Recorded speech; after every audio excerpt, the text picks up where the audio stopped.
For those of you that have Gemini Google, I'm going to put this into the chat so you all can have it. I did this complete with misspellings. That photo of me walking out of the cell phone you saw on Facebook, I asked it to ask me some clarifying questions.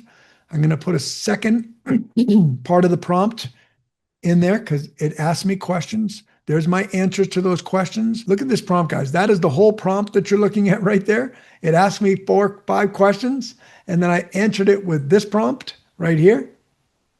And that's what it made. That's Google Gemini. Okay. And by the way, I am on a free version over here, kinda. I do have Google Workspace, quite frankly, and that's not free. I have that for all of our team members.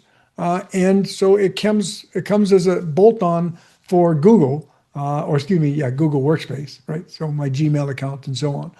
So this one, just like every one of them, guys, if you click down the bottom, hit the plus sign, there's a lot of different things that you can do down the bottom.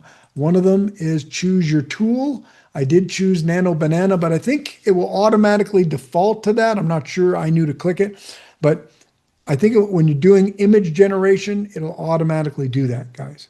Okay.